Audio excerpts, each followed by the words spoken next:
अस्सलाम वालेकुम।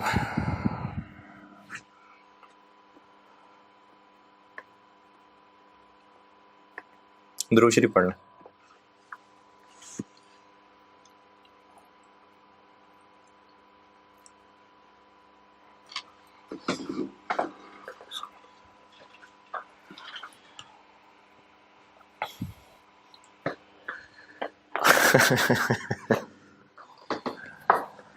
इतना सन्नाटा।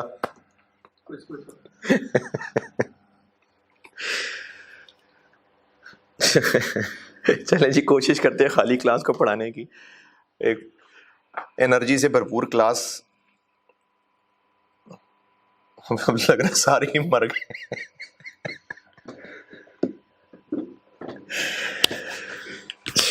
चले, ये ऑनलाइन वाले जो बच्चे सुन रहे हैं उनको ये फ़ायदा होगा कि वो जो शोर होता था स्टूडेंट्स का वो नहीं होगा, और मैं मुसलसल देख ही कैमरे में रहूँगा। तो कोशिश करता हूँ भाई कि आपको एनर्जी के साथ ही पढ़ाऊँ, लेकिन इंसान हूँ तो वो जो एक नेचुरल एनर्जी मिलती थी स्टूडेंट से वो अब नहीं है। तो ये 2 दिन हर हफ्ते ऐसे ही हुआ करेगा। बहरहाल चलें। अच्छा, मैं वेडनेसडे नहीं ट्यूसडे को, आप जब ये जो यहाँ पर फिजिकल क्लास में लोग बैठे होते हैं ना, जो अभी ये लेक्चर यूट्यूब पे देख रहे हैं, प्रोवाइडेड के मंगल से पहले देख लें, तो मैं उस क्लास में भी कह दूंगा। लेकिन मैं ना कल, मुझे लगता है मैं ज़्यादा गुस्सा कर गया था, तो सॉरी हैं। मैं, आप लोग सवाल पूछा करें, आप लोग सवाल पूछने से घबराया ना करें। वो कुछ बच्चे ना, मुझे लग रहा था कि वो शायद डिस्करेज हो गए कि सर तो सही कर गए, तो आप सवाल पूछा करें। नहीं, वो कुछ बच्चे जज्बाती हो जाते हैं, तो बस वो उसको ये समझ लें कि शायद ओवर एक्सर्शन थी 2-3 दिन की सी फैप की। तो आप लोग सवाल पूछा करें, आपका जो कन्फ्यूजन हो आप लोग पूछ लिया करें। मैं कोशिश करूँगा कि तहम्मुल से ही जवाब दूँ उसका। एंड कहाँ किया था? हैं? एंड कहाँ किया था? क्वेश्चन नंबर 3 का होमवर्क मिला था। होमवर्क दिया था? नहीं, मैंने आपको 4 पॉइंट्स लिखवा के और उनका एक सवाल करा दिया था ना। फाइफो भी कर गया था मैं, फाइफो भी कर ही गया था तकरीबन, लाइनें लूने मिटा के मैं कर गया था। ईपी बना दिया था, कॉस्ट पर यूनिट की भी वो लाइंस मिटा दी थी। अगर आपने वैल्यूज़ आपको बता देता हूँ ताकि आप आंसर टैली करना चाहें तो कर लें। वेटेड एवरेज तो सामने सॉल्व था ना, मैं फाइफो की वैल्यूज़ बता देता हूँ। फाइफो की वैल्यूज़ हैं जी, ईपी बता रहा हूँ पहले। ईपी P1 कॉलम का 90,000, न्यू मटेरियल का 85,000 और कन्वर्जन का 87,800। ठीक है, 90,000, 85,000 और 87,800। कॉस्ट पर यूनिट 16.61, सॉरी 16.67, वो 7 ही बोलना था। 16.67, 15.06 और 18.79। ठीक है, जब स्टेटमेंट ऑफ एवेल्युएशन बनाएंगे तो फाइफो है, पहले ओपनिंग वर्क इन प्रोसेस का बीडी लिखेंगे जो कि बनता है 134,000। फिर कन्वर्जन ही की फिगर आएगी बस, और वो बनती है 33,822। 18.79 से किया है मैंने। हाँ, 1800 इंटू 18.79 यही बनता है। 1800 इंटू 18.79 तो 33,822। और स्टार्टेड एंड कंप्लीटेड 4243,680। ये भी राउंडिंग ऑफ का फर्क इसलिए होगा, मैंने अपने पास ये ना राउंड ऑफ ही कैलकुलेशन रखी हुई है। मैंने अपने पास एक्सेल में इसको 2 डेसिमल तक ही राउंड ऑफ करके कैलकुलेट किया हुआ है, तो उसी हिसाब से मैंने पर यूनिट कॉस्ट बताई थी। 16.67 बताई थी, 15.06 और 18.79, और ये इन्हीं के मुताबिक ही कैलकुलेटेड फिगर है जो बता रहा हूँ। स्टार्टेड कंप्लीटेड की कॉस्ट 4243,680, और इसकी वजह से कॉस्ट ऑफ कंप्लीटेड का ग्रैंड टोटल आ जाएगा 4411,502। और cost of abnormal loss P1 आएगा उसमें 16670, न्यू मटेरियल आएगा उसमें 15060, और कन्वर्जन आएगी 9395 Yes, sir.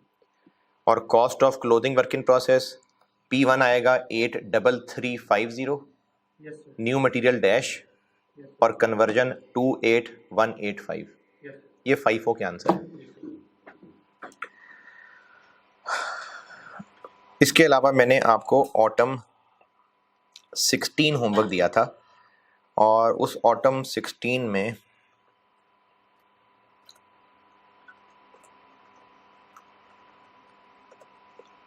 किया है। Yes, sir. कोई एतराज परेशानी? No, sir. बस वो एक ही पॉइंट था कि at the start of process है तो मतलब कि स्टेट ऑफ इंस्पेक्शन 0 है तो stage of new material addition 0%। अभी तक प्रोसेस सही है ना? Yes sir. और कॉस्ट अकाउंटिंग में कुछ कदम जमना शुरू हो गए या यस सर, कल क्या पे पक्के जा बस आपने हर चैप्टर में मेहनत चलाते रहे ना तो आप देखेंगे कि जो पुराने कॉन्सेप्ट्स आपको जैसे फिक्स्ड वेरिएबल में कंफ्यूजन थी अगर या एफओएच में कंफ्यूजन थी वो भी आस्ते आस्ते इंप्रूव होनी शुरू हो गई होगी। चलिए ऑटम 16 क्वेश्चन नंबर 3 बेला एंटरप्राइजेस। इसमें प्रोसेस 2 के बारे में पूछी हुई हैं चीजें। ट्रांसफर इन है इसमें 30,000 kg और जो नया मटेरियल है वो 15,000 kg है और चूंकि जो इंस्पेक्शन स्टेज है वो 10% है। इंस्पेक्शन स्टेज 10% है। अच्छा अब जब आपको न्यू मटेरियल बता दिया और इसकी स्टेज भी आ गई तो अगर तो आप लोग अपनी अकल से कर पाए हो तो अच्छी बात है, नहीं तो मैं ना आपको इंस्पेक्टेड यूनिट्स का फार्मूला भी रिवाइज करा देता हूं। वैसे अगर आप इसमें इंस्पेक्टेड यूनिट्स अपनी अकल से लगाएंगे ना तो हल कर लिया होगा मामला, लेकिन फिर भी मैं आपको इंस्पेक्टेड यूनिट्स का फार्मूला बता देता हूं। पहले हम इंस्पेक्टेड यूनिट्स में क्या कर रहे थे? पहले जो किया था इनपुट, फिर inspected units input plus opening कर रहे थे, लेस क्लोजिंग कर रहे थे और ओपनिंग प्लस और क्लोजिंग लेस करने के देख रहे थे कि उनकी stage of completion stage of inspection के मुकाबले में क्या थी। अब थोड़ा सा फर्क ये पड़ जाएगा कि इनपुट तो आएगा ही आएगा, ट्रांसफर इन आएगा क्योंकि इनपुट अब दो तरह का हो गया ना। पहले इंस्पेक्टेड यूनिट्स आपको लिखवाया था input plus opening work in process minus closing, ये किया था ना इंस्पेक्टेड यूनिट्स। अब प्रोसेस 2 में नया मटेरियल आने से अब ये दो हो गए हुए हैं, दो तरह के इनपुट हो गए हुए हैं, एक जो प्रोसेस 1 से आ रहा है और एक जो न्यू मटेरियल है। तो इसलिए ना इंस्पेक्टेड यूनिट्स में जो प्रोसेस 1 से आ रहा है वो तो आ ही रहा है,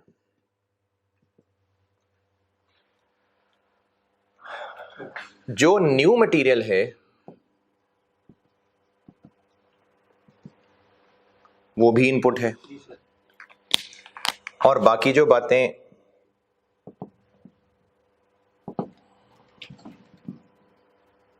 ओपनिंग और क्लोजिंग वाली थी वो अपनी जगह कायम है।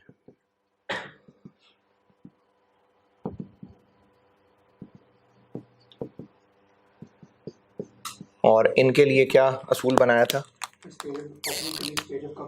दोनों के लिए सेम था कि ये सिर्फ तब करेंगे, दोनों के लिए एक ही था कि अगर इनकी स्टेज ऑफ कंप्लीशन अभी इंस्पेक्शन स्टेज तक नहीं पहुंची थी तो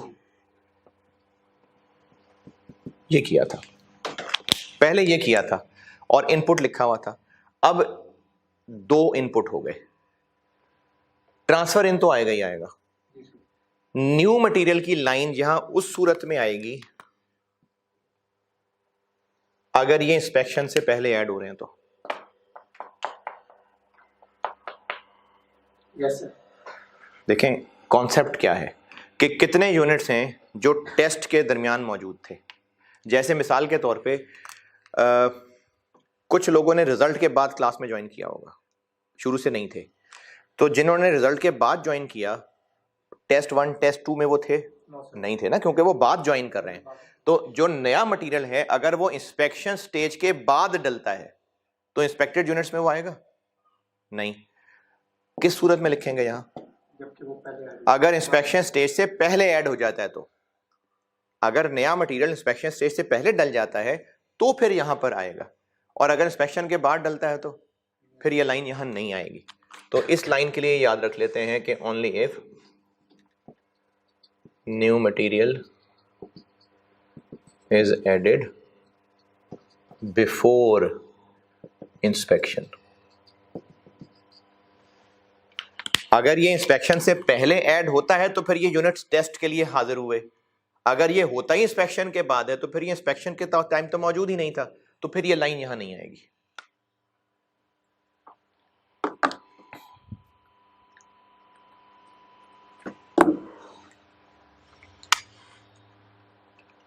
ठीक है। अच्छा, ये बिफोर मैंने खास तौर पे लिखा है।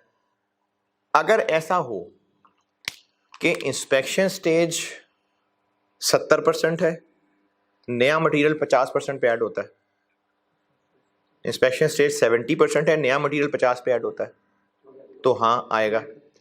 इंस्पेक्शन स्टेज 80% है, न्यू मटेरियल 90% पे ऐड होता है, तो नहीं आएगा। इंस्पेक्शन स्टेज 60% है और न्यू मटेरियल भी 60% पे ऐड होता है, उसी वक्त से ज़्यादा तो उसकी इंस्पेक्शन हो जानी चाहिए, क्योंकि हमने चीज़ खोज की है, हाँ। उसी वक्त इंस्पेक्शन भी कर रहे हैं।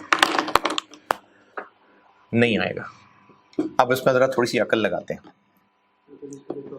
हैं? नहीं, खीर बन रही है और उसमें ना कुछ देर तक दूध के बाद उसमें फिर किशमिश डालनी है। अब हमने रखा हुआ है कि अच्छा 30 मिनट के बाद देखेंगे, अगर दूध सही है तो किशमिश डालेंगे, अगर दूध खराब है तो फिर खराब में तो नहीं ना किशमिश डाल देंगे। तो अगर इंस्पेक्शन भी 60% है और न्यू मटेरियल एडिशन भी 60% है, तो बाय डिफॉल्ट हम खराब के अंदर नया मटेरियल डाल देंगे। पहले देख लेंगे खराब तो नहीं है, खराब हुए तो निकाल लेंगे, उसके बाद नया डालेंगे ना। तो अगर इंस्पेक्शन स्टेज और stage of new material addition दोनों सेम हैं तो बाय डिफॉल्ट, यानी इंस्पेक्शन होगी, माहौल साजगार होगा तो नया मटेरियल ऐड करेंगे। तो इसलिए मैंने बिफोर लिखा है, बिफोर।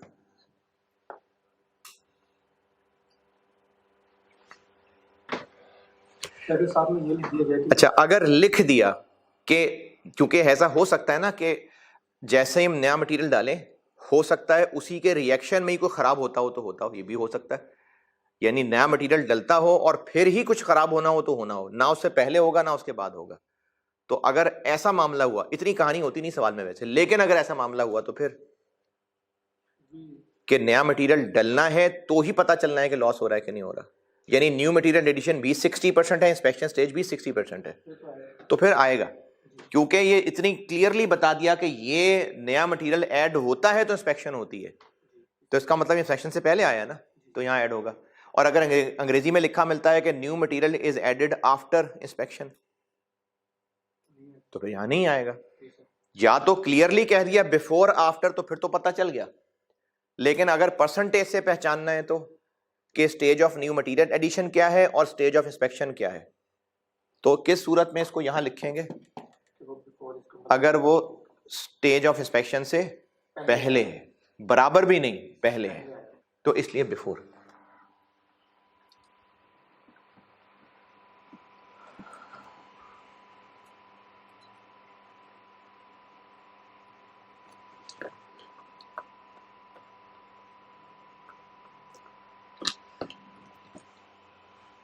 तो इंस्पेक्शन स्टेज है 10%, लास्ट पैराग्राफ, इंस्पेक्शन स्टेज 10% है, process loss is estimated at 10% of inspected quantity. नहीं सॉरी, 10% नहीं, क्या बोल दिया, 80%। Process losses are determined on inspection which is carried out on 80% completion. तो इंस्पेक्शन स्टेज 80% हो गई। Opening work in process 85% complete थे, तो ये पहले इंस्पेक्ट हो गए थे ना, यहां नहीं आएंगे। Closing work in process 60% complete है, तो फिर ये भी नहीं इंस्पेक्ट हुए, तो लेस हो जाएंगे, यानी ये ऐड नहीं होगा, ये लेस होगा। ट्रांसफर इन तो आएगा ही आएगा, 30,000 तो आएगा ही आएगा। न्यू मटेरियल कब होता है? Stage of new material addition क्या है? 0%, क्योंकि in process 2 material is added at start of the process, यानी बिल्कुल शुरू में ही हो जाता है, तो इसलिए ये इंस्पेक्शन के वक्त मौजूद है, शुरू में ही हो जाते हैं बिल्कुल। तो ये प्लस ये माइनस ये इंस्पेक्टेड यूनिट्स हैं जो मैंने वर्किंग 1 में किया भी हुआ है, वर्किंग 2 में।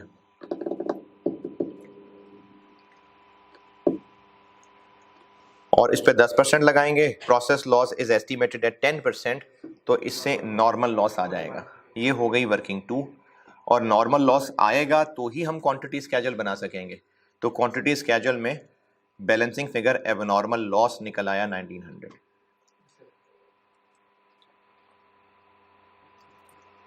और चूंकि फाइफो है तो ओपनिंग की लाइन आएगी, और opening work in process 85% complete है। न्यू मटेरियल इसमें लग चुका है ना, किस महीने लगेगा, पिछले महीने लग गया ना, तो इसलिए ये P1 कॉलम में भी नहीं आएंगे और न्यू मटेरियल कॉलम में भी नहीं आएंगे। कन्वर्जन कॉलम में 15% आएंगे, और स्टार्टेड एंड कंप्लीटेड तो हर कॉलम में आते ही आते हैं।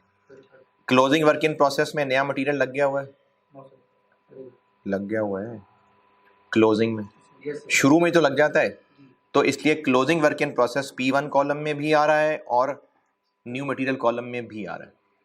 और इसी तरह से एबनॉर्मल लॉस में भी न्यू मटेरियल लग गया हुआ है, तो इसलिए एबनॉर्मल लॉस P1 कॉलम में भी आ रहा है और न्यू मटेरियल कॉलम में भी आ रहा है। और क्लोजिंग वर्क इन प्रोसेस भी और एबनॉर्मल लॉस भी कन्वर्जन के कॉलम में अपनी स्टेज ऑफ कंप्लीशन के मुताबिक आ रहे हैं। क्लोजिंग की 60% है, और एबनॉर्मल लॉस की स्टेज ऑफ कंप्लीशन क्या हुआ करती है, जो इंस्पेक्शन स्टेज होती है, तो वो 80%।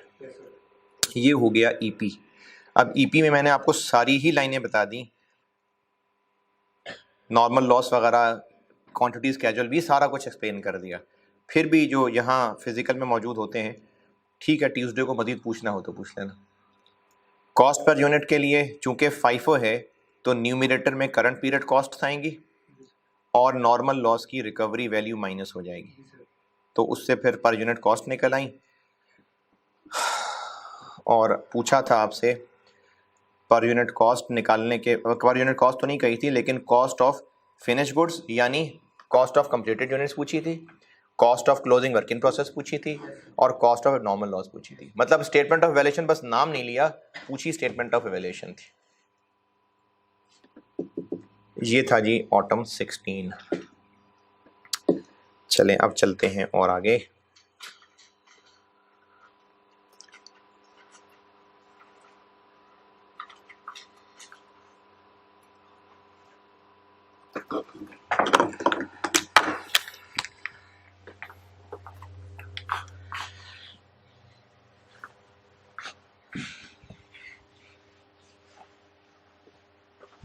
लिख लिया था ना? Yes sir.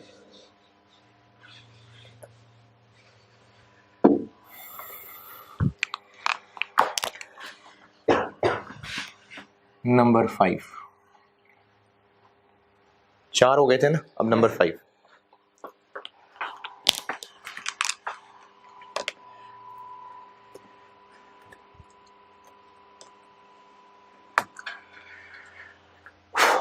अगर लॉसेस हो रहे हैं,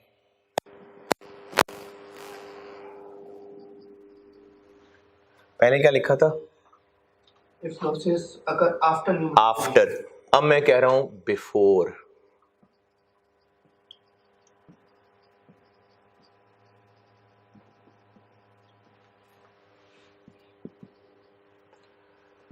तो फिर एबनॉर्मल लॉस या एबनॉर्मल गेन के यूनिट्स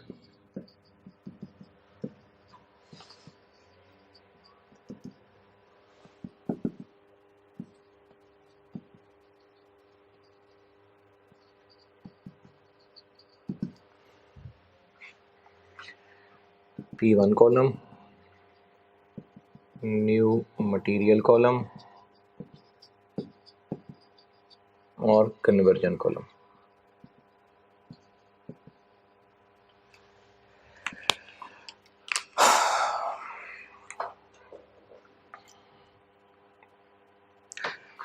अच्छा, इसमें तो मैं वही जैसे टेक वगैरह लिखूंगा वो तो लिखना ही है, कितनी लगे, 2-3 लाइनें लग जाती हैं इसके लिए। ये 0.5 में करता हूँ पूरा, साथ ही मैं एक और चीज खोल लेता हूँ क्योंकि दोनों को मिला के बताऊंगा तो मजा फिर उस मिला के बताने में ही है। ये जो 4 पेजेस छोड़े थे, अगर किसी से नहीं 4 पेजेस छूटे थे कोई इतनी कोई बड़ी टेक्निकल बात नहीं है। मैंने 12 कहा था कि ये जो मैं पॉइंट्स बताऊंगा मैंने गिनाए भी थे कि ईपी के बारे में कोई 5 पॉइंट्स बताऊंगा, कॉस्ट पर यूनिट के लिए 2 पॉइंट बताऊंगा, और मैंने फिर भी 4 पेजेस आपको अंदाजन बताए थे।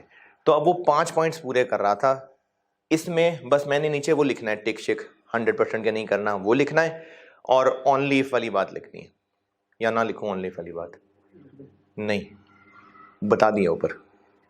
0.4 में लिखा था ऑनली इफ, क्यों नहीं लिखा था? क्योंकि मैं बता दिया था।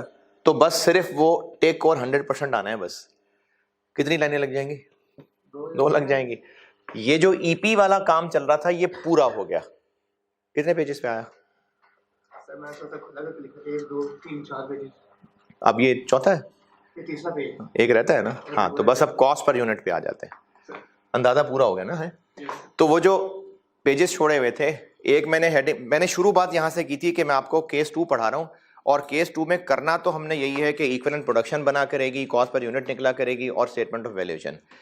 स्टेटमेंट ऑफ वैल्यूएशन वैसे ही है जैसे पहले सीखा था, बस फर्क क्या पड़ा है कि वो 3 लाइनें आ गई हैं। ईपी में 3 कॉलम होंगे और कॉस्ट पर यूनिट में भी 3 कॉलम होंगे। तो ईपी में उन 3 कॉलम्स में किस किस लाइन में क्या आएगा ये मैं एक एक करके सिखा रहा था। अब ये 5वीं बात यहां मेरी पूरी हो गई। अब इसमें मैंने ईपी की जो हेडिंग दी थी, ईपी की एक हेडिंग दी थी और उसमें ही 5 पॉइंट्स लिखवाने शुरू किए थे। इक्विवेलेंट प्रोडक्शन की हेडिंग दी थी, ये 1 2 3 4 5 उसमें आ गए। ये 2 लाइनें छोड़ के जैसी ईपी की हेडिंग दी थी, जिस भी स्टाइल में जैसे भी दी थी, अब आ जाते हैं कॉस्ट पर यूनिट का न्यूमरेटर। अब इसके बारे में कुछ नसीहतें बता रहा हूं। जिस तरह इक्विवेलेंट प्रोडक्शन की हेडिंग दी थी ना, उसके नीचे 5 पॉइंट्स बताएं, ऐसे ही मैं कॉस्ट पर यूनिट के न्यूमरेटर में क्या रखना है इसके लिए अब कुछ बताने लगा हूं। तो 1.5 पेज बचा हुआ है, तो ठीक है, इतना ही चाहिए था इसके लिए।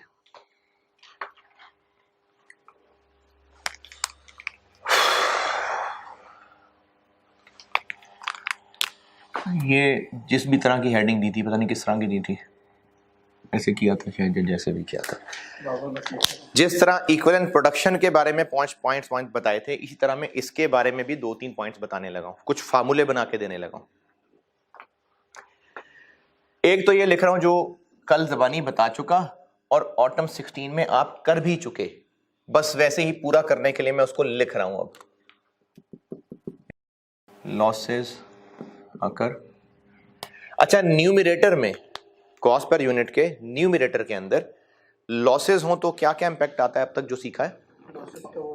किसकी value? Recovery value, normal loss की। तो अगर लॉसेस अकर हो रहे हैं आफ्टर, यही कल वाली बात, ये ऑटम 16 में आप कर चुके हुए हैं, आफ्टर नया material,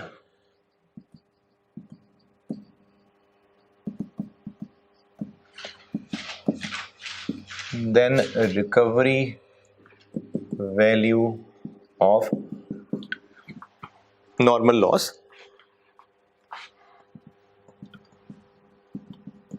will be deducted from P1 column। यही किया था। Yes sir.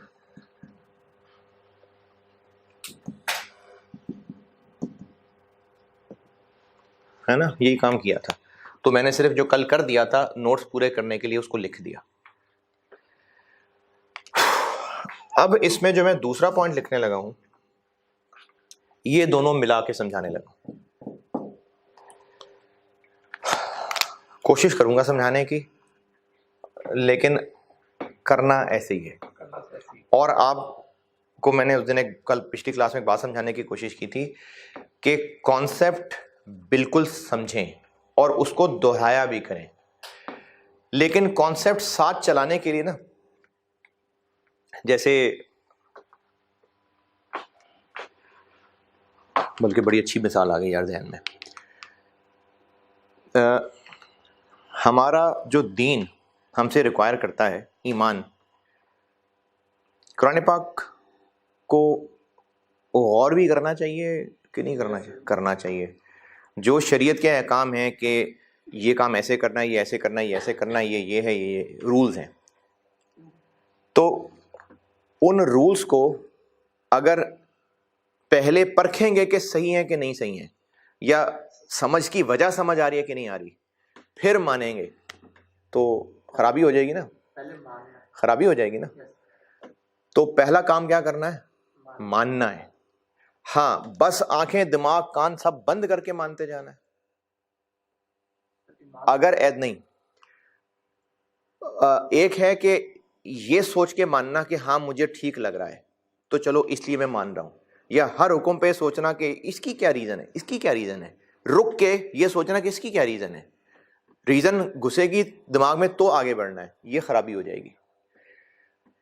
और ये भी खराबी हो जाएगी कि कुछ गौर फिक्र कुछ करना ही नहीं, बस ये है तो बस ऐसे, बस मतलब कुछ जरा सी भी अकल नहीं लगानी।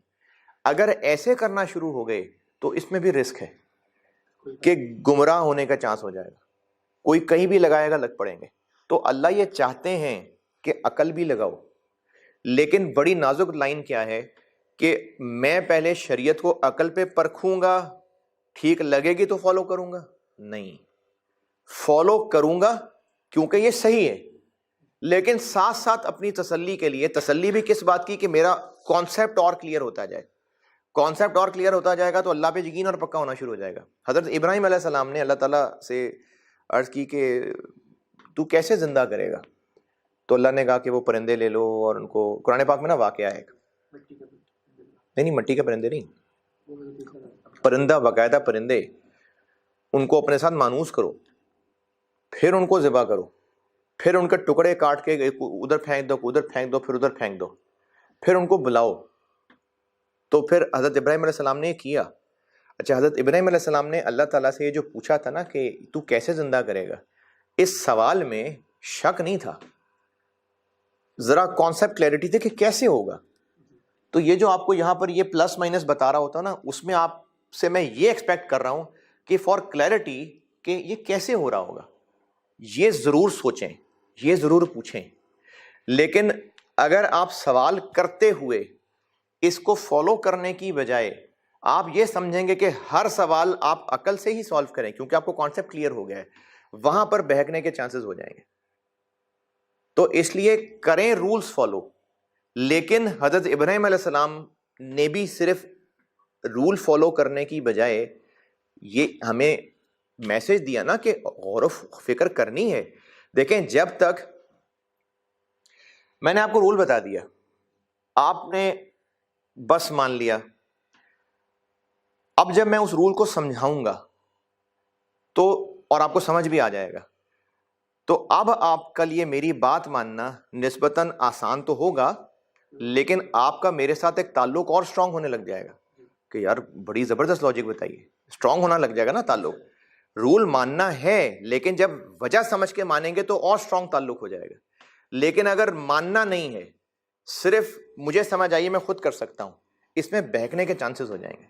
तो मैं आपसे बेटा ये रिक्वायर कर रहा हूं कि जितना कुछ लिखवाता हूं आप फॉलो, प्रैक्टिस करते हुए स्मूथली उसको फॉलो करें, लेकिन अकल बंद करके नहीं।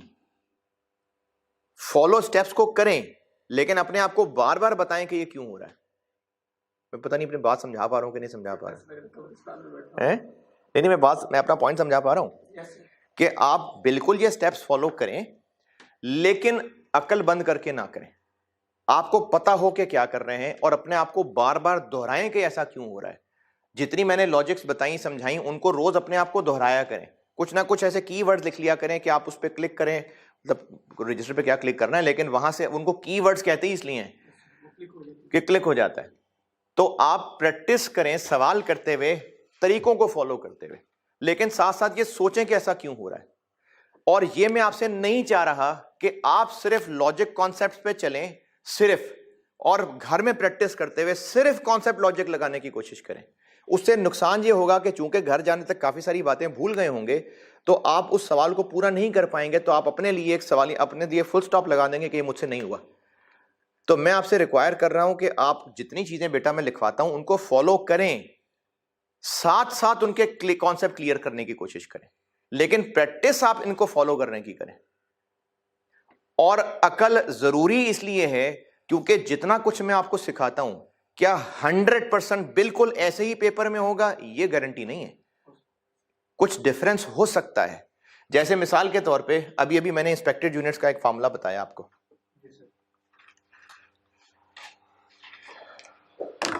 Stage of new material addition, और इंस्पेक्शन में वो आएगा कि नहीं आएगा।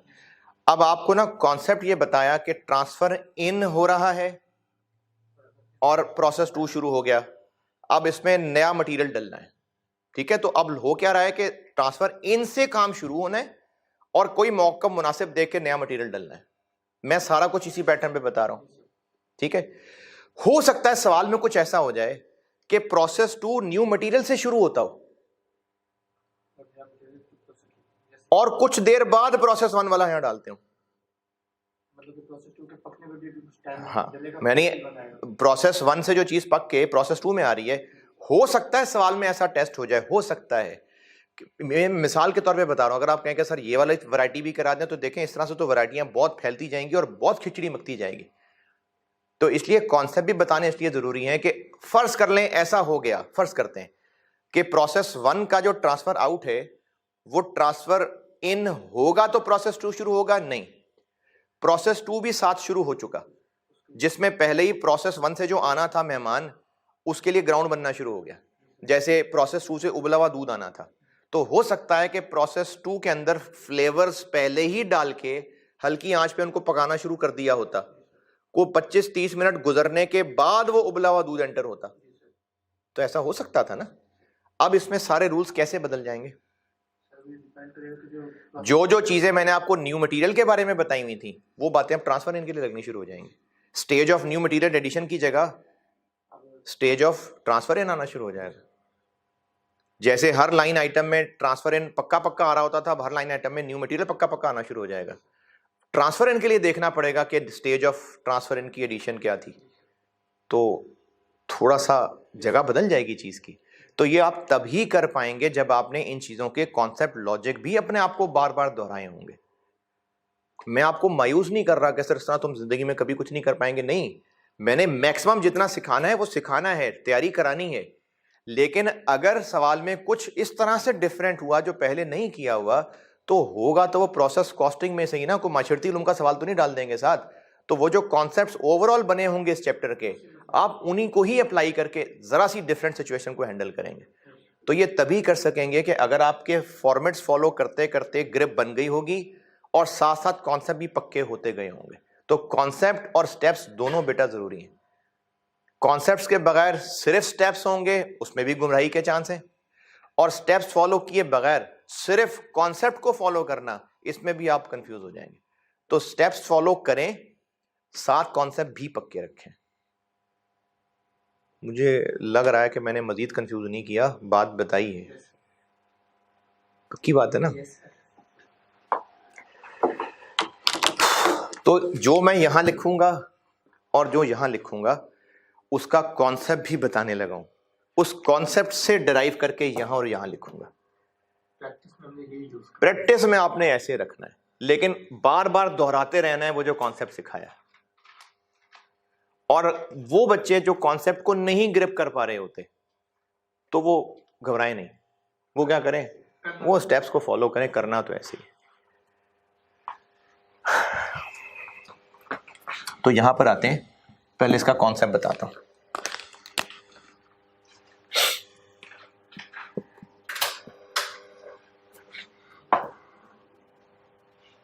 ट्रांसफर इन हुआ था 100 kg, ये दूध था सारा, और न्यू मटेरियल आया था 300 kg, ये फ्लेवर था। ये था 7,000 रुपए का और ये 24,000 था ना। Yes.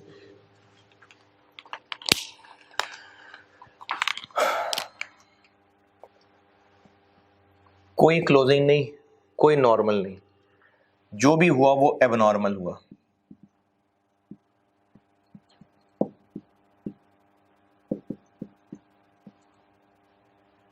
30 किलो, तो आउटपुट कितना हुआ?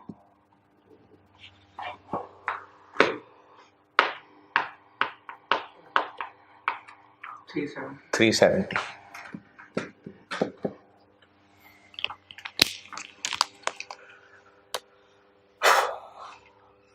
अगर न्यू मटेरियल ऐड होता है 75% पे,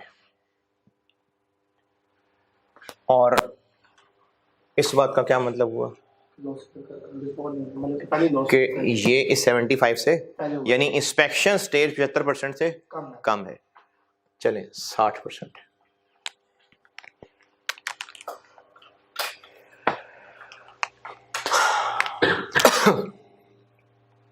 कॉस्ट पर यूनिट निकालते हैं।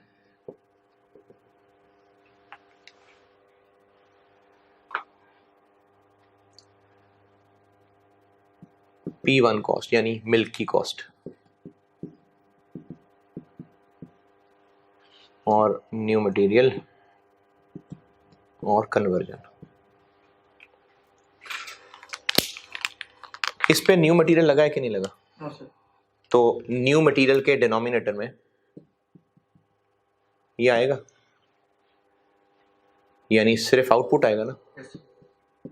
ये बात सही है, क्योंकि इस पे तो अभी फ्लेवर ऐड ही नहीं हुए थे ना, वो तो मिल्क का ही लॉस है, तो इस पे तो फ्लेवर अभी ऐड ही नहीं हुए थे, तो इसलिए फ्लेवर जब इसमें ऐड ही नहीं हुए थे तो ये 24,000 इन पे खर्च नहीं हुआ था, क्योंकि मैं पढ़ा रहा हूँ losses before new material addition. तो जब ये 24,000 रुपए के फ्लेवर्स इसमें ऐड ही नहीं हुए, तो इसके डिनोमिनेटर में ये आना चाहिए नहीं, इसमें तो ऐड हो चुके हैं ना, तो ये आना चाहिए। इसी तरह कन्वर्जन कॉस्ट जो 10,000 ही थी शायद, इसके डिनोमिनेटर में कंप्लीटेड तो आने चाहिए पूरे, और ये कितने आने चाहिए कन्वर्जन में? 60%, यानी 18, जैसे पहले करते हैं।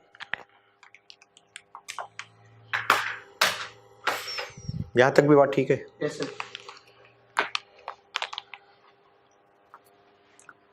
ये 7,000 इन पे लगा हुआ है, ठीक है, और इन पे भी लगा हुआ है, तो 7,000 के डिनोमिनेटर में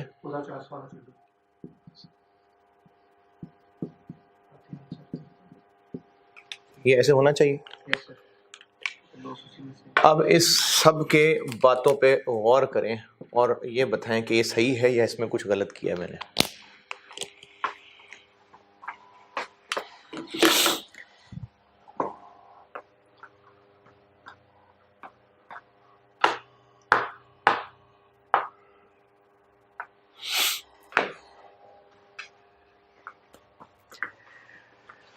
अच्छा, हिंट देता हूं।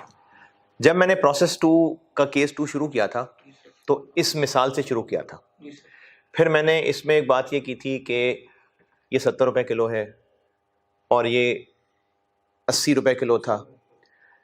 वो पेजेस पलट के आना उस पर, जब मैंने केस 2 शुरू किया ना उस पर आइएगा, जब मैंने ये सारा कॉन्सेप्ट स्टार्ट किया, जब ये मिसाल पहली दफ़ा लिखी थी मैंने। केमिकल 2 के पेंट के बारे में नहीं, ये वाली मिसाल, ये प्रोसेस 2 कंप्लीटेड है अगर इक्विवेलेंट प्रोडक्शन ये रहा सर। हाँ, इसमें 7,070। हाँ, यस सर। इसमें कॉस्ट पर यूनिट क्या निकली थी? 102.5, ठीक है, 102.5 निकली थी।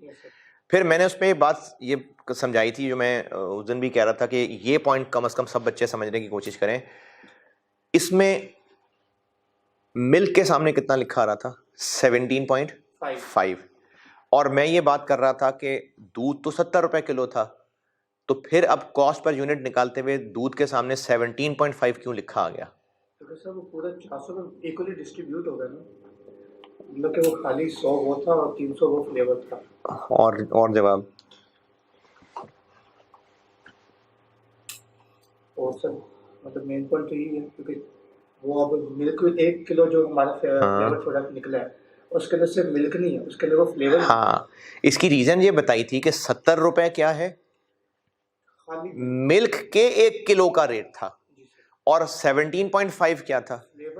ये उस प्रोडक्ट के 1 किलो में जो 1 पाइया दूध था, ये वो 17.5 रुपए थे। तो 17.5 और 70 में फर्क इसलिए था क्योंकि 70 था मिल्क के 1 किलो की कॉस्ट, जबकि प्रोडक्ट के 1 किलो की कॉस्ट में 17.5 रुपए का दूध था। फ्लेवर के 1 किलो की कॉस्ट कितनी थी? फ्लेवर के 1 किलो की कॉस्ट क्या थी? 80 रुपए। ये जबकि प्रोडक्ट के पर किलो कॉस्ट में फ्लेवर के सामने क्या लिखा हुआ था? 60 लिखा हुआ था। तो वो क्यों 60 लिखा हुआ था, 80 क्यों नहीं है?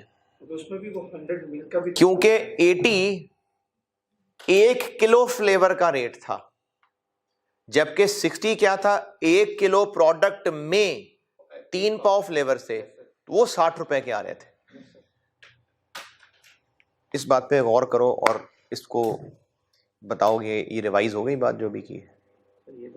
रिवाइज हो गई ना? बस अब ये हिंट था। अब देखें कि इसमें कुछ गलती है। चलो मैं गलती मजीद हिंट देने के लिए एक और चीज लिख देता हूं। ये तो हो गई cost per unit. Statement of evaluation में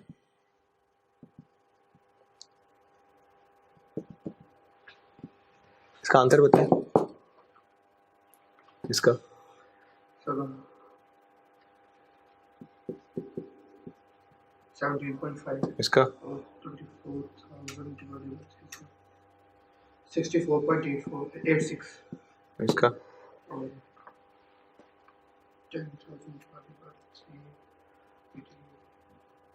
25.77। जब हम स्टेटमेंट ऑफ इवैल्यूएशन बना रहे होंगे और उसमें कॉस्ट ऑफ एबनॉर्मल लॉस लिख रहे होंगे, उसमें P1 cost, new material cost और कन्वर्जन लिख रहे होंगे ना? जी सर। कन्वर्जन में क्या करेंगे? 18 और जैसे इंटू ये 5.77 न्यू मटेरियल आएगा ही नहीं। यहां पर क्या करेंगे?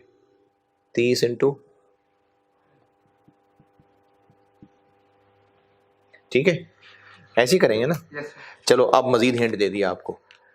इस पे गौर करें, इस पे गौर करें। और वो जो भी मैं पुरानी बात याद दिला रहा था कि 70 रुपए दूध का 1 किलो था, जबकि 17.5 जो है वो प्रोडक्ट में दूध का पोर्शन है। अब आप इस पे और इस पे गौर करें और बताएं सही है या इसमें कुछ गलती है। आप लोग भी गौर तो करें ना।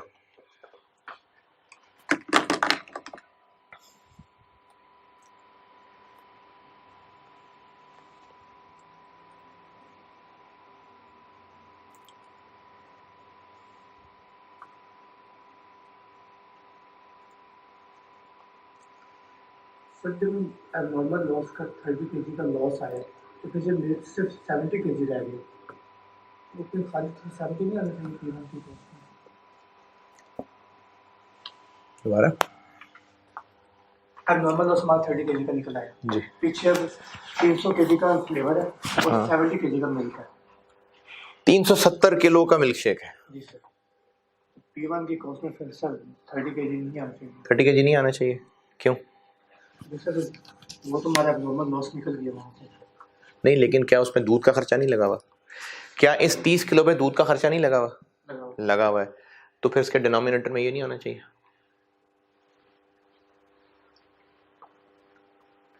थर्टी का 60%, क्योंकि उतने मटेरियल में तो ये परसेंटेज नहीं लग रही होती।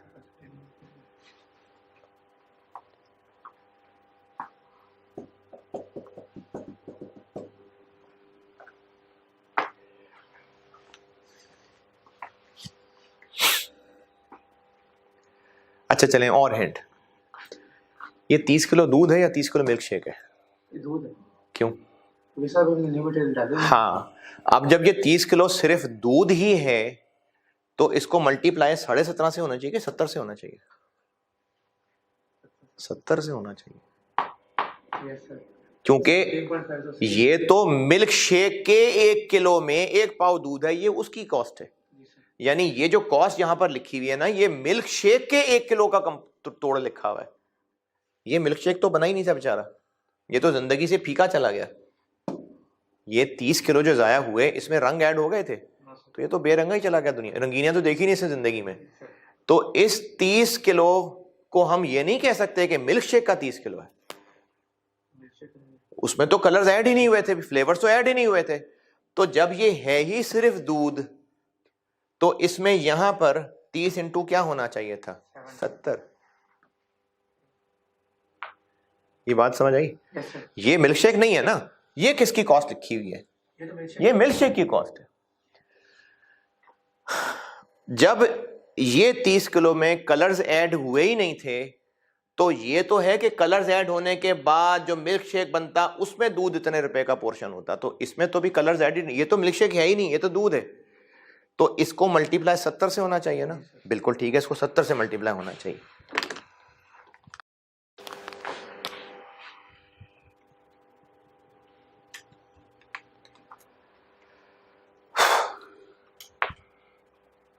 ठीक है, 70 से मल्टीप्लाई।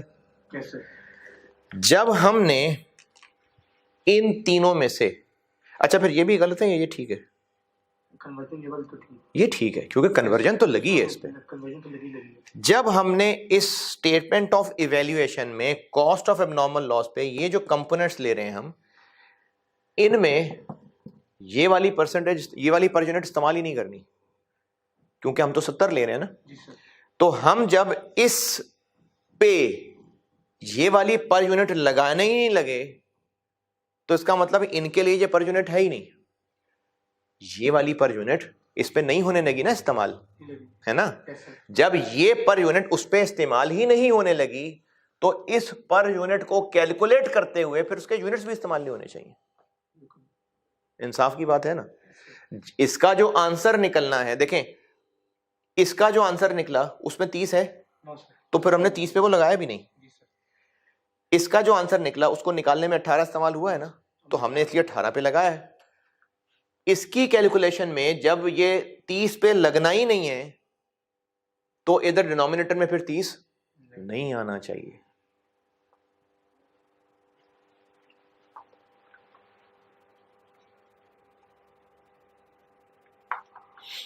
मैं अभी ना निकालू आंसर, अभी ना निकालू, ये 30 यहाँ नहीं आना चाहिए, ये बात ओके, ठीक है ना। तो इधर जगह भरते हैं, कॉस्ट पर यूनिट निकाल ईपी के अंदर। अच्छा ईपी हमने इस्तेमाल किस लिए करना होता है, इसलिए ना, हम इसी के लिए ईपी बनाते हैं ना। तो इसके P1 कॉलम में डिनोमिनेटर में 30 रखने, तो यहां मैं क्या लिखूं, इधर यहां क्यों, क्योंकि न्यूमेरिकल में मुझे आई नहीं, और यहाँ कितने परसेंट कन्वर्जन जहां पहले होता था वैसे।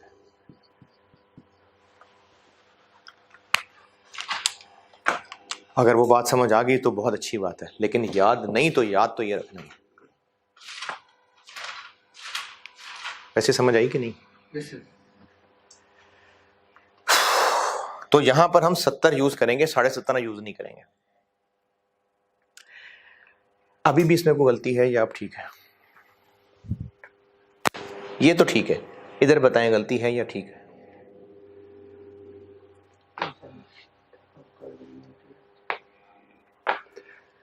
इधर बताएं को गलती है या ठीक है। 377 कॉस्ट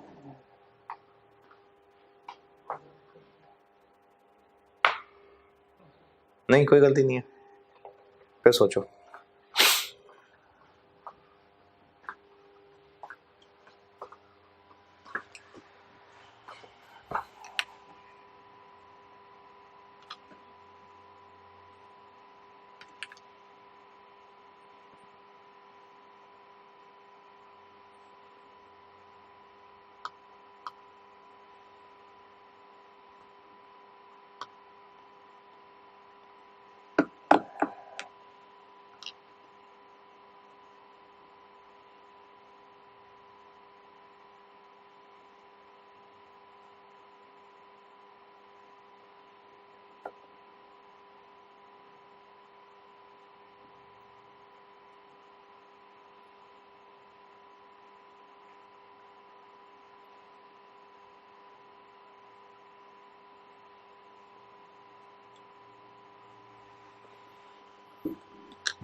नहीं गलती लग रही, चले है गलती। ये जो 7,000 रुपए का 100 किलो दूध है, जी सर, ये 30 इसी में से है ना, ये 7,000 का टोटल तो नहीं होगा, तो फिर ऊपर 7,000 तो नहीं ना आना चाहिए, 7,000 नहीं आएगा, फिर 7,000 नहीं आना चाहिए, ऐसा फिर क्या आना चाहिए? 70 into 70 49 फिर 4,900 आना चाहिए। जी सर। तो 30 देखें, जब हमने कहा कि इस 100 में से 30 तो अलग कर लो ना, ये इसमें से सीधा सीधा 30 अलग कर दिया, तो बाकी तो फिर 70 किलो का उधर आना चाहिए ना, ये 7,000 तो नहीं ना आना चाहिए, 49 क्योंकि इस 7,000 रुपए में 2100 ये भी शामिल है। वो तो हमने बैठा तो जब हमने इसको अलग ही कर दिया, कैलकुलेशन से ही दूर कर दिया है, जब उसके यूनिट्स को कैलकुलेशन से दूर कर दिया, तो फिर उसकी अमाउंट क्यों रखें? तो यहां पर फिर हम 7,000 की बजाय 4,900 लेंगे। अब सही है, खर्चा तो मतलब के बीच में हो ही रहा है, 7,000 खर्च हुआ है, लेकिन इसमें से 70 वाले 30 किलो हम यहां से लेके इधर आ गए। अभी हमने न्यू मटेरियल ऐड नहीं किया था, तो हमने जब इस पर यूनिट कॉस्ट को यहां इस्तेमाल ही नहीं करना, तो इसकी कैलकुलेशन में इनकी चीजें इस्तेमाल होनी चाहिए, ना ही किलो ना ही उन पे कॉस्ट, सिर्फ जो एक्स्ट्रा वाला कन्वर्जन वाला वो सिर्फ ऐड कन्वर्जन वाला होना चाहिए। तो हमने जब इसकी वो कैलकुलेशन इस्तेमाल ही नहीं करनी, जब ये 17.5 यहां यूज ही नहीं करना था, तो हमने इसकी कैलकुलेशन करते हुए इन 30 का हिसाब किताब ही अलग कर दिया। तो फिर वो अपना हिसाब किताब लेके जब अलग हुए, तो उनकी कॉस्ट को फिर यहां से हटाना है। ये अब सही है।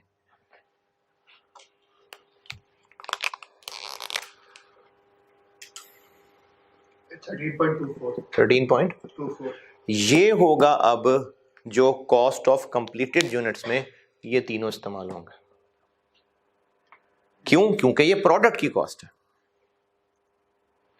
अब इस सारे को आप गौर कर लें, दोबारा कुछ पूछना है तो। ये सारी कॉन्सेप्चुअल डिस्कशन थी, करना कैसे है, और ये जो 7,000 की जगह 4,900 बनाया है, ये मैं यहां लिख देता हूं, क्योंकि 4,900 को फार्मूला भी तो बना के दूं ना आपको, तो वो फार्मूला यहां बना देता हूं।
ठीक है, चले करना क्या है।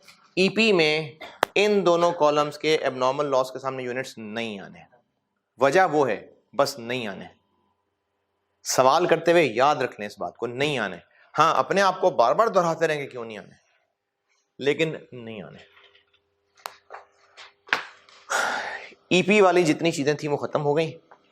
कॉस्ट पर यूनिट पे अब पॉइंट नंबर 2 बताता हूँ। अच्छा, मैं इस पॉइंट नंबर 2 में ना एक फार्मूला लिख के दे रहा हूँ जिसका आंसर 4900 आएगा।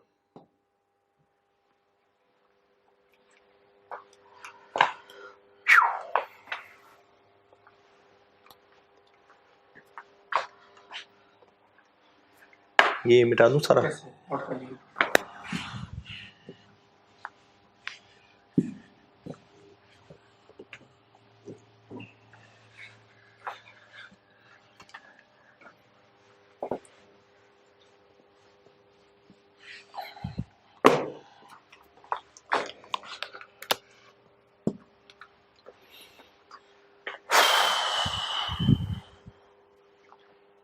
बल्कि तो जगह कम है मेरे पास।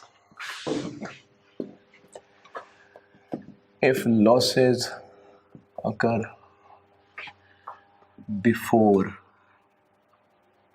new material addition,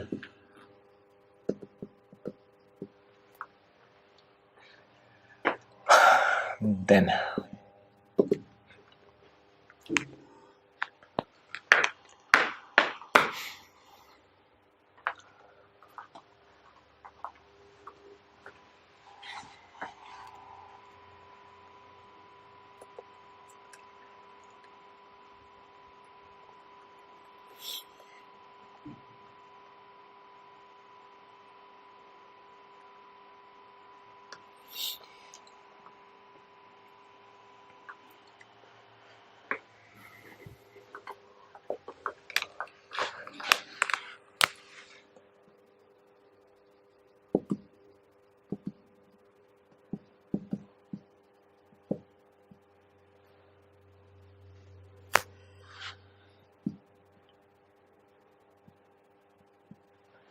अच्छा, ये कौन सी फिगर बताने लगा हूँ मैं? जो कॉस्ट पर यूनिट में हम पहला कॉलम लिख रहे होते हैं उसमें जो करंट पीरियड कॉस्ट आती है, वेटेड एवरेज मेथड है तो भी ये लाइन आती है, इससे ऊपर ओपनिंग वर्किंग प्रोसेस भी आ रहा होता है, और अगर FIFO है तो बस फिर सिर्फ यही लाइन आ रही होती है। तो मैं आपको ये लाइन निकाल के देने लगा हूं कि आप ये लाइन की फिगर कैसे कैलकुलेट किया करेंगे। इसका एक फार्मूला बना रहा हूं और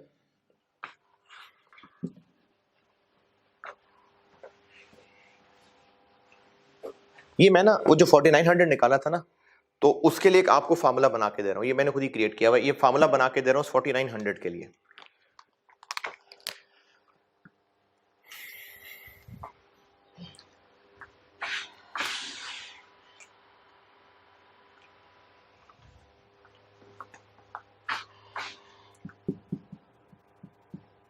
ट्रांसफर इन यूनिट्स,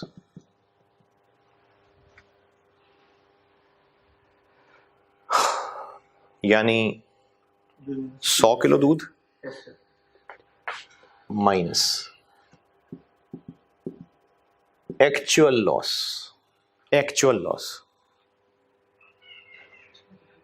है इस मिसाल में तो था ये नॉर्मल ना, लेकिन एक्चुअल लॉस जितना एक्चुअली हुआ इनटू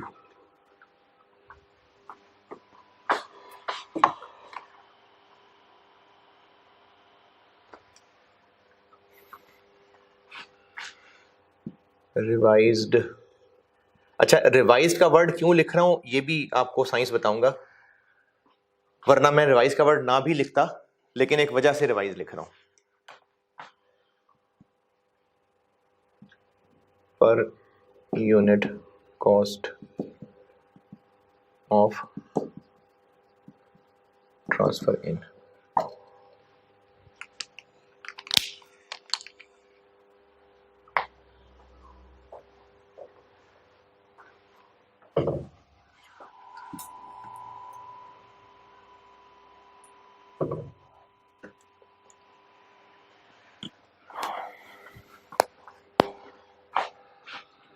सौ किलो माइनस 30 किलो इनटू, अगर ये वर्ड मैं अभी फिलहाल छोड़ दूं तो इससे क्या मुराद है उस मिसाल में, यानी 70 किलो, इससे मुराद 70 है। 100 माइनस 30 इंटू 70 रुपये जी सर। कितना आ गया 4900। तो ये मैंने उसका फार्मूला बना के दिया। Yes sir. रिवाइज्ड क्यों लिखा? रिवाइज्ड मैंने इसलिए लिखा है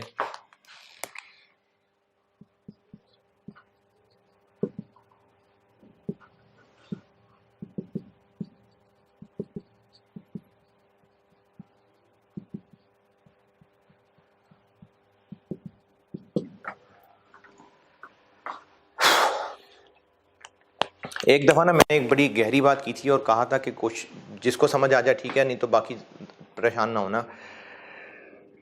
जब मैंने प्रोसेस 2 का पहला केस कराया था, जिसमें मैंने एक सवाल बनाया था, उसको पहले प्रोसेस 1 में सॉल्व किया हमने, फिर प्रोसेस 1 को लेके आगे प्रोसेस 2 में आए, जो 2 को क्लासों में चल गया था वो सवाल। Yes sir.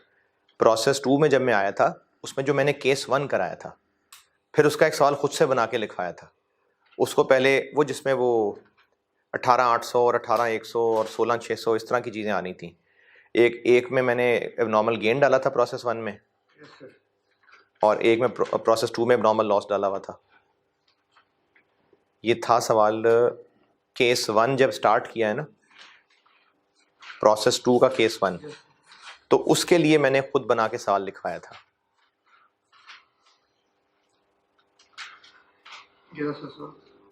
बोर्ड पे मैंने FIFO से किया था और वो F को होमवर्क था।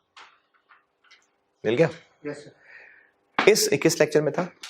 ये लेक्चर नंबर 36। लेक्चर नंबर 36 में। 36 और 37 दोनों में से बताएं। इसमें मैंने ना एक बड़ी गहरी बात की थी और कहा था अगर समझ आ जाए तो ठीक है। मैंने ये कहा था कि जब हम per unit cost P1 column में निकाली थी, तो उसका जो आंसर आया था, तो किसी बच्चे ने पूछा कि ये वही क्यों नहीं है जो P1 की कॉस्ट पर यूनिट दोनों को ऐड करके आ रहा था। तो उसकी वजह मैंने ये बताई थी कि इसमें नॉर्मल लॉस आ गया, नॉर्मल लॉस की रिकवरी वैल्यू माइनस हो गई। ये जिन जिन बच्चों ने मुझसे पूछा था और जिन जिन बच्चों को बात समझ आई थी, उन बच्चों से बात हो रही है। तो फिर मैंने ये बताया था अगर नॉर्मल लॉस ना होता तो फिर ये वही फिगर आती, और फिर ये भी बोला था कि FIFO में फिगर फर्क आ रही है क्योंकि BD डल गया, एक FCO में सेम आती। अब ये वो जो सेम नहीं आई थी P1 चेंज हो गई थी। क्यों चेंज हुई थी? नॉर्मल लॉस की रिकवरी आ गई थी, इसलिए मैं इसको रिवाइज्ड कह रहा हूँ। यानी अगर सवाल में नॉर्मल लॉस हुआ ना तो ये अब 70 रुपए नहीं होगी। अगर सवाल में नॉर्मल लॉस हुआ तो फिर ये 70 नहीं होगी, फिर ये चेंज हो जाएगी, इसलिए मैं इसको रिवाइज्ड कह रहा हूँ। लेकिन जिनको ये बात समझ नहीं आई, मैंने कुछ नहीं कहा, रिवाइज्ड का एक फार्मूला लिख के दे रहा हूँ, आपने फार्मूला लगाना है। जिनको थोड़ा बहुत भी सोच रहे थे, मैंने उनको सिर्फ इशारा किया है कि जो उस दिन वो पर यूनिट कॉस्ट सेम वाली बात हुई थी ना, ये उसी कॉन्टेक्स्ट वाली बात है। लेकिन अगर ये बात आपको ना तब समझ आई थी ना आज, बेटे कोई बात नहीं, फार्मूले फॉर्मेट्स फॉलो करें और जितना भी कॉन्सेप्ट समझ, छोड़े नहीं कॉन्सेप्ट को। यानी ये नहीं मैं कह रहा कि छोड़ो दफा करो कॉन्सेप्ट, नहीं, ये नहीं कह रहा। इतनी मेहनत की होती है यार, कुछ तो हासिल रखा करें। लेकिन ये मैं कहता हूं कि आपको कॉन्सेप्ट अगर समझ नहीं आ रहे ना, तो आप ये मत किया करें कि गई कॉस्ट, नहीं, ऐसे नहीं करें। मैंने आप लोगों के लिए फॉर्मेट्स, पैटर्न, फार्मूले ये आप लोगों के लिए बनाए हुए हैं। ये जो सारे नोट्स लिखवाता हूँ ये आपके लिए बनाए हुए हैं, तो इनको फॉलो तो कम से कम दर्जा है ये करें। जितना समझ आता जाए बहुत अच्छी बात है। अब इस रिवाइज पर यूनिट कॉस्ट का फार्मूला बना के दे रहा हूं। ये फार्मूला है 7,000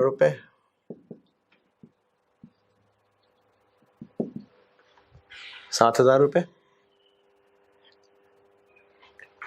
माइनस रिकवरी वैल्यू ऑफ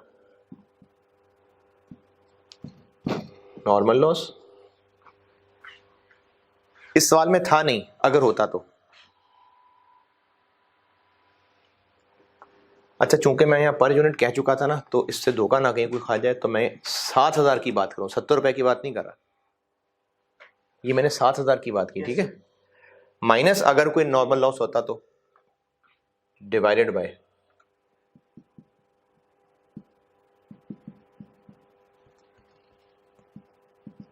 ये किसकी बात की है मैंने? 100 kilo, 100 kilo minus normal loss के units.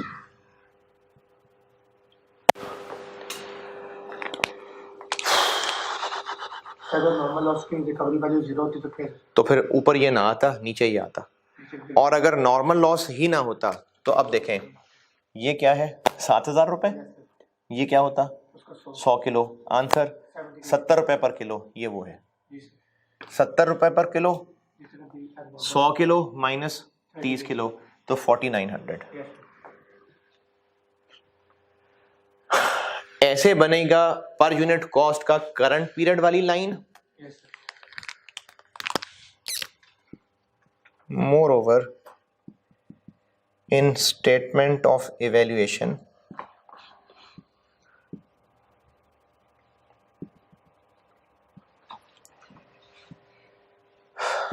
cost of abnormal loss या abnormal gain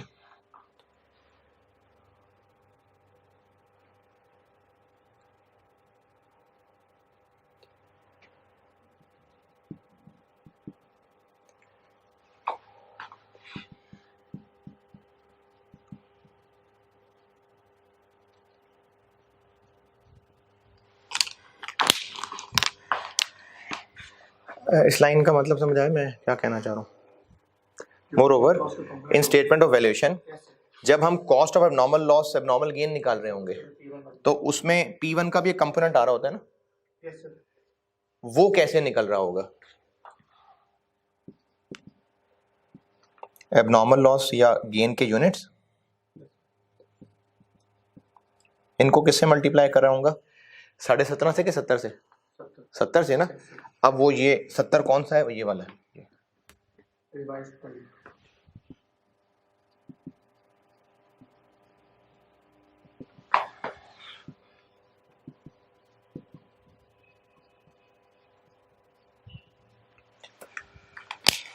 ये वाला है।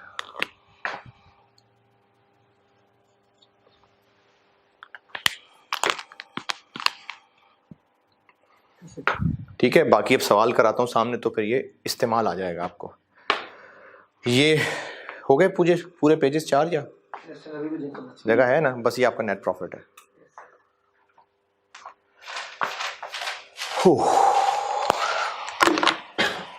अब लिखिए इसका सवाल।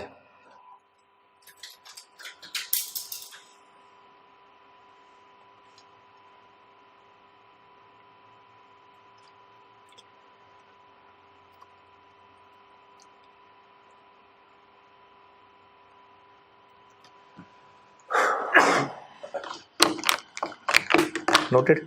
ये जो पेजेस छोड़े थे ना पूरे हो गए अब ये मुकम्मल हैं। जो मैंने आपको प्रोसेस 2 का केस 2 कराना शुरू किया था उसके जो ये सारे नोट्स लिखवा रहा था ये अब मुकम्मल हो गए। और अब इसका जितनी अभी मेहनत की इसका एक सवाल करते हैं।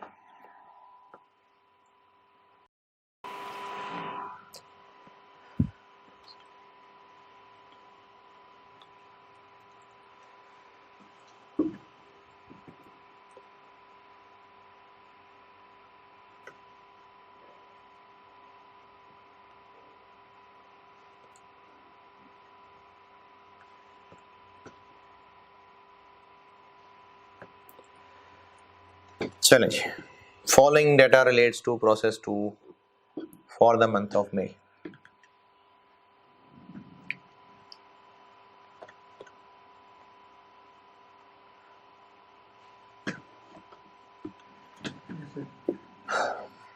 अहमद, इसके बाद और क्लास है कोई? है?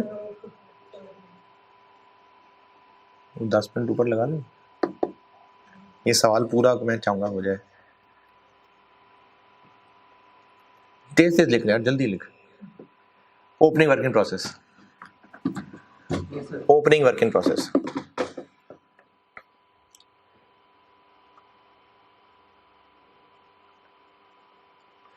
ओपनिंग वर्क इन प्रोसेस में यूनिट्स 3000 यूनिट्स हैं। 40% कंप्लीट है। कॉस्ट इनकी P1 cost 120,000, new material cost dash, conversion cost 60,000, opening वाला डाटा रिपीट कर रहा हूँ, 3000 यूनिट्स हैं, 40% कंप्लीट हैं और इन पे जो कॉस्ट लगी हुई है P1 कॉस्ट 1,20,000 120,000 है और न्यू मटेरियल नहीं लगा था इस पे अभी डैश है और कन्वर्जन कॉस्ट 60,000 है 60,000। ये ओपनिंग का डाटा हो गया। अब करंट मंथ का डाटा लिखिए। Cost of units transferred in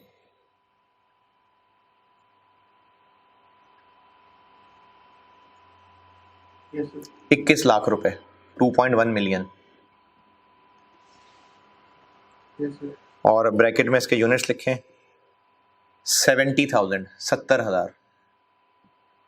Yes, sir. New material Yes, sir. New material cost है जी 12 लाख 1.2 मिलियन Yes, sir. और ब्रैकेट में लिखें 40,000 यूनिट्स हैं ये 40,000 units. Yes, sir. Conversion cost Yes, sir. 14 lakh 1.4 million. Yes, sir. Closing work in process Yes, sir. 2400 units 2400 units. Yes, sir. ये हैं 70% complete 70% complete. Yes, sir. क्या रह गया? Inspection stage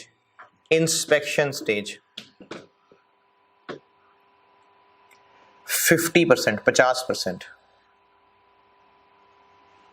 Yes, sir. Actual loss 4,000 units. Normal loss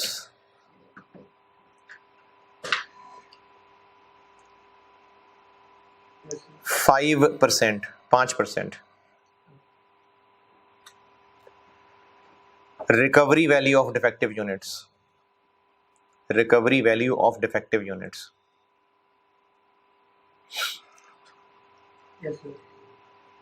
8 रुपए ₹8 per unit. Yes, sir. क्या रह गया? New material is added when new material is added when process is 60% complete 60% complete. Statement of evaluation required है weighted average से और FIFO से। कौन सा कर दूं? आपको करना है। चलें, वेटेड एवरेज मैं कर रहा हूं और FIFO आपका होमवर्क है। ये सब नोटेड ना? Yes, sir. ये हो गया अहमद सारा?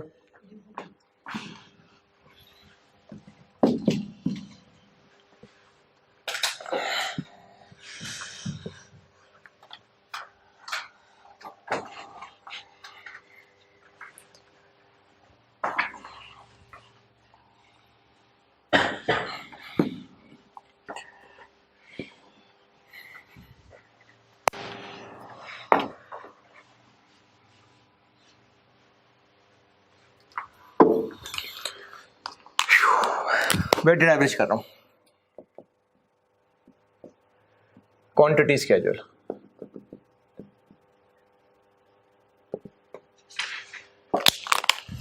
Opening Yes, sir. Opening 3. 3,000। Transfer in Transfer in 70,000. 70,000। New material 40,000. 40,000। Closing So closing 2,400. 400. 2,400। Normal loss किसका 5% है? इंस्पेक्टेड का। तो इंस्पेक्टेड यूनिट्स क्या क्या आएगा जी इसमें? ट्रांसफर इन तो आएगा कितने? So transfer in 70,000। Opening add करूं कि ना करूं? closing 40%. इंस्पेक्शन है 50% पे, ओपनिंग था 40% कंप्लीट, तो ये अब आएगा इंस्पेक्शन में। 3000।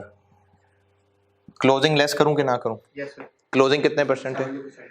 तो ये इंस्पेक्शन नहीं क्रॉस किया। सर क्रॉस कर चुका होगा, इंस्पेक्शन आपके 50%। हाँ, इंस्पेक्शन 50 पे है, क्लोजिंग 70% कंप्लीट है, तो क्रॉस कर गया है ना, तो माइनस कर देंगे। नहीं करेंगे। इंस्पेक्शन हो गई है ना इसकी, यस सर। तो फिर नहीं करेंगे माइनस। मिक्स हो गया ना सब। यस, वो ओपनिंग वाला मतलब लेस कर। क्लोजिंग वाला अगर इंस्पेक्ट हो गया है तो बस हो गया, फिर माइनस नहीं होता। इंस्पेक्ट ना हुआ होता तो माइनस करते हैं। दोनों के लिए मतलब।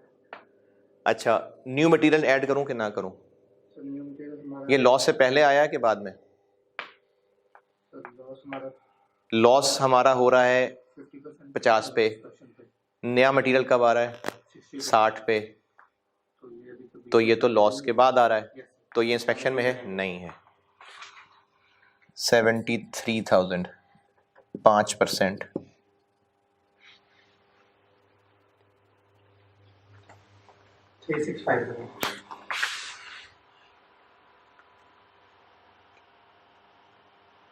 365 3650।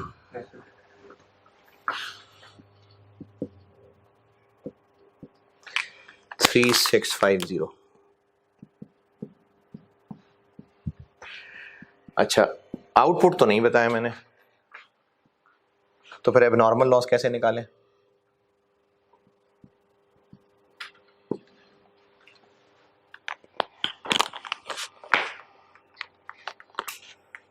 एक्चुअल लॉस बता दिया मैंने। Yes sir. कितना? 4000। तो अगर 4000 एक्चुअल है, नॉर्मल इतना है। एक्चुअल लॉस हमारा 4000 एक्चुअल है, नॉर्मल इतना है।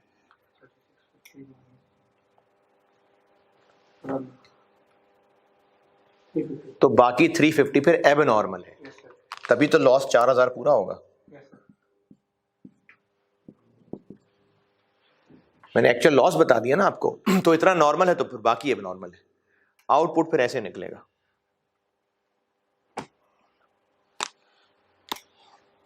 10660000।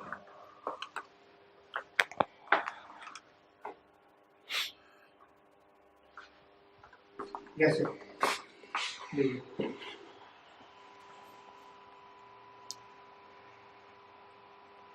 नहीं यार,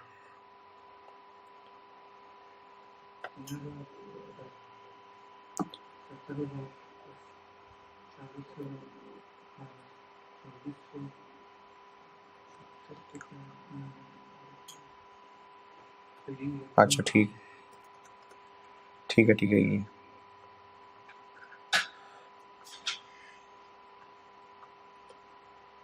हाँ जी यही है।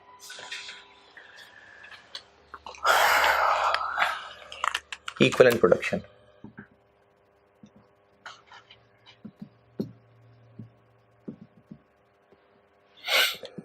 Units, percentage, equivalent units, P1 new material और कन्वर्जन। वेटेड एवरेज मेथड कर रहा हूँ तो कंप्लीटेड आएंगे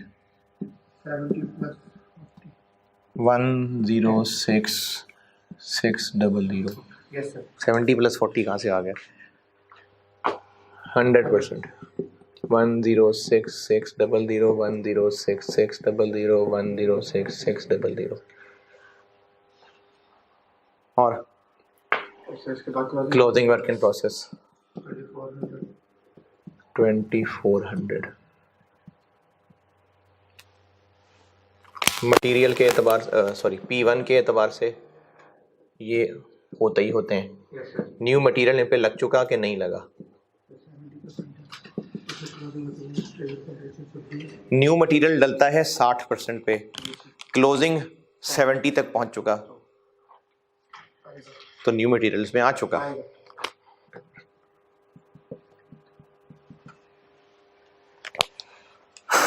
प्रोसेस में चीज़ें बहुत ज़्यादा हैं, याद करना पड़ेगा। और अभी हमने जॉइंट बाय प्रोडक्ट पे भी जाना है, अभी इसमें तकरीबन कुछ 4 क्लासें लगेंगी। और यस सर।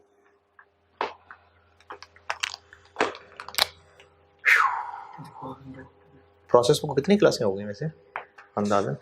चलो खैर खैर देर लगेगी। सर 29 से स्टार्ट किया था और आज हम 40 पे पहुंच गए। यानी 12 हो गए ना। 12 क्लासेस हाँ तो वो 4 और कम से कम चाहिए इसके लिए। 24 24 1680 1680 एबनॉर्मल लॉस 350। P1 कॉलम में इनको नहीं लिखना और न्यू मटेरियल में भी नहीं लिखना। क्यों? क्योंकि ये लॉस बिफोर न्यू मटेरियल वाला केस है जो भी पढ़ा है। क्योंकि लॉस हो रहा है 50% पे, नया मटेरियल डल रहा है आके 60 पे, तो जब दोनों में लिखना ही नहीं इसको तो बेशक आप लाइन भी ना लिखें, लेकिन मैं आपकी याद दहानी के लिए लाइन लिख देता हूँ। 175 ठीक है, अभी जो आखिरी 2 कांटे लगाए थे 175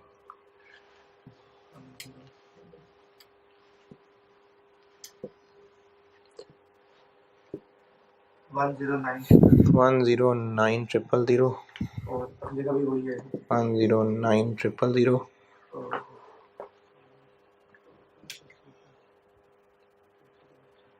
108455 8455 यस सर। सही है यार, वाह।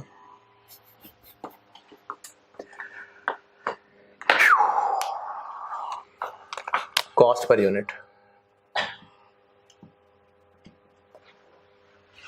P1 new material conversion weighted average method है, तो फिर ओपनिंग की लाइन भी आएगी। सर P1 के 1,20,000 1,20,000 न्यू मटेरियल कुछ भी नहीं और 60,000 करंट पीरियड कॉस्ट 21 लाख। यहाँ पे वो फार्मूला लगेगा इधर। न्यू मटेरियल के लिए 12 लाख 12 लाख और ये 14 लाख इधर लगेगा वो फार्मूला।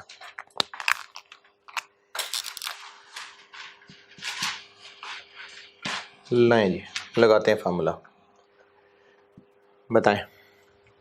सर ट्रांसफर इन यूनिट्स कितने? 70,000 माइनस एक्चुअल लॉस कितना?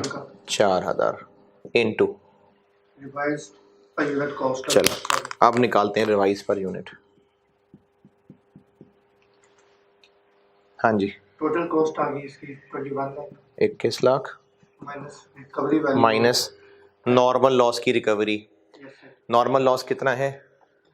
3650 इंटू 8 29,200 डिवाइडेड बाय कितने? 70,000 माइनस 3650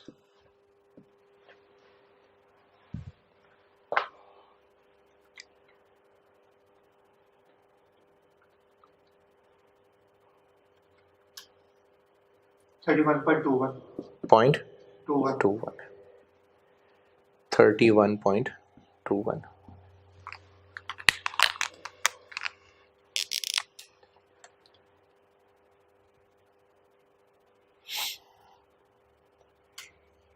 2059 860 ये आएगा यहाँ पर।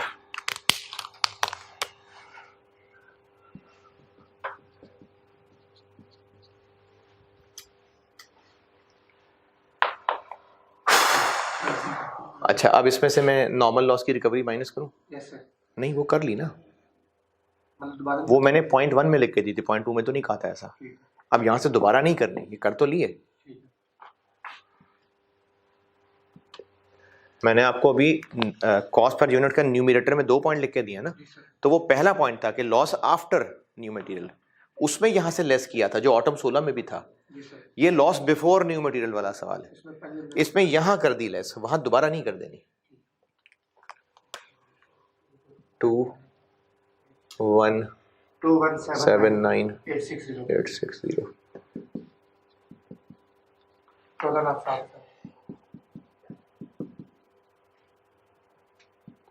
अगर आप लोगों को कोई न्यूमेरिकल से कोई शदीद नफरत नहीं है ना, तो कॉस्ट बहुत मजेदार सब्जेक्ट है।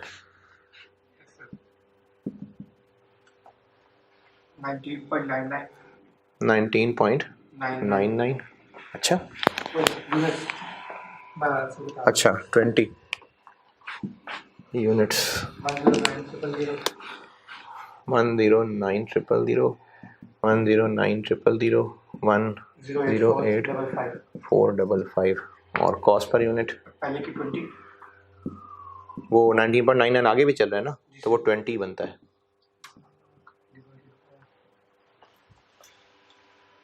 तो 11.01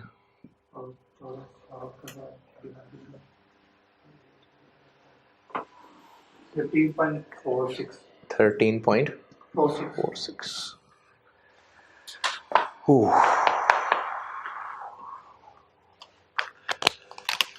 बस अहमद 10 मिनट का था यार, बस हो जाएगा इंशाल्लाह।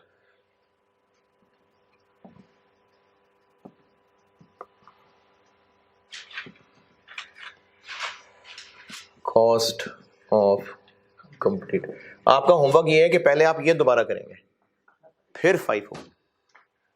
कॉस्ट ऑफ कंप्लीटेड यूनिट्स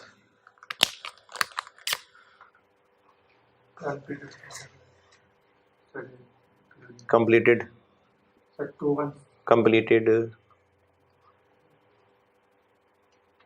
अब भूल गया, इधर उधर हो गया सारा कुछ। ये into 20 plus 11.01 plus 13.46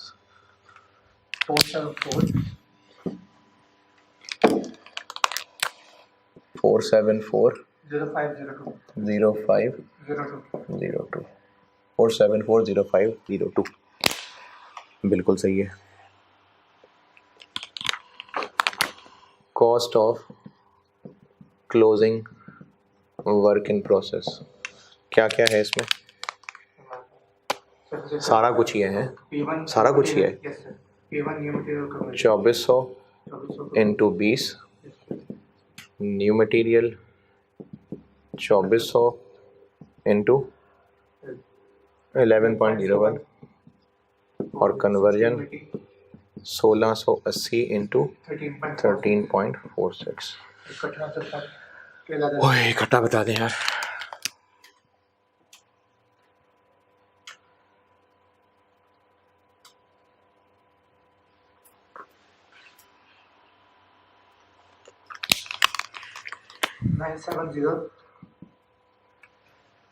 है सहूलत है मेरे पास 26424 और 22613।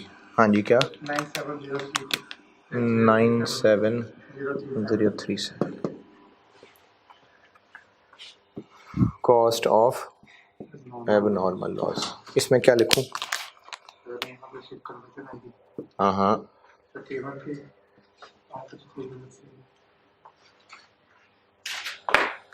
यहाँ बेशक हमने नहीं लिखे इसके यूनिट्स, क्योंकि हमने इस आंसर को वहां यूज नहीं करना था, लेकिन P1 कॉस्ट तो दूध तो है ना सारा का सारा, तो कितने जाया हुए ये 350 दूध तो बहरहाल है ना, लेकिन हमने ना इसको यहाँ इसलिए नहीं लिखा था क्योंकि इससे जो पर यूनिट कॉस्ट कैलकुलेशन होनी थी वो इस पे यूज नहीं करनी थी, इसलिए हमने लड़ झगड़ के चला गया, इस कैलकुलेशन से निकल गया। ये कौन सा रेट लगाऊं उस पे 20 नहीं 31.21 और नया मटेरियल तो इस पे लगा ही नहीं था, तो 175 इंटू 13.46 10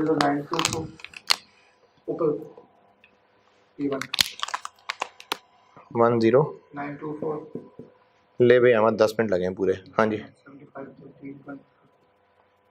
2355 15 मिनट लगे हैं सवाल करने में।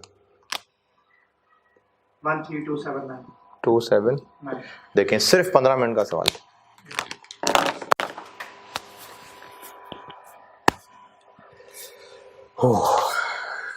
अगली क्लास में ना इंशाल्लाह मैं डबल एंट्रीज पे आ जाऊंगा।